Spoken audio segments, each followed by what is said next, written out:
Good morning, Saints. This is your rector, the Reverend Tom Stramick Jr., and I'm coming to you from my kitchen. And I'm coming to you from my kitchen for a couple reasons. One, it's right here, and so why not?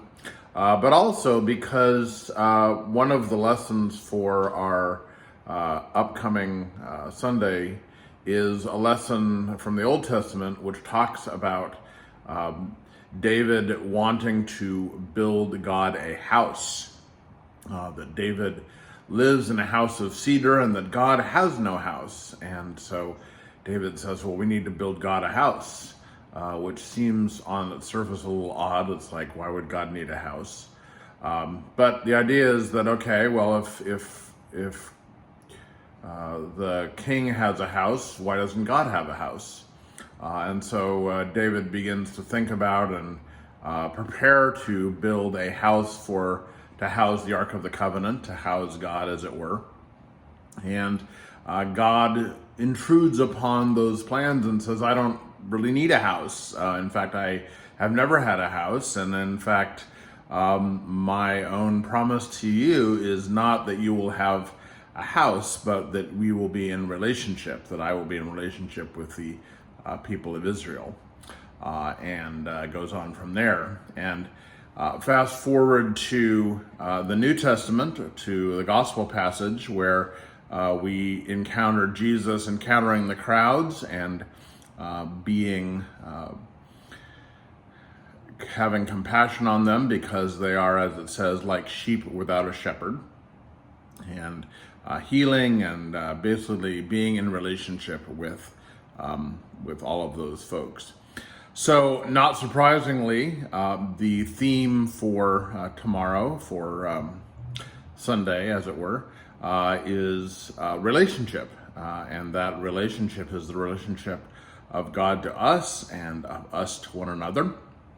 And that relationship doesn't depend on stone or on wood or on any sort of container. What it does depend on is our love for one another and our care for one another. And of course, we are also moving quickly through and into high election season. So there's lots of talk about our relationships with one another, our political relationships with one another, and our relationships with other people. And I think I would say, you all probably aren't wouldn't be particularly surprised at my own political leanings, and I wouldn't be particularly surprised at many of yours. But I think one of the things that we need to be aware of is that fear and distrust have always been good weapons for those who seek to dominate and to control.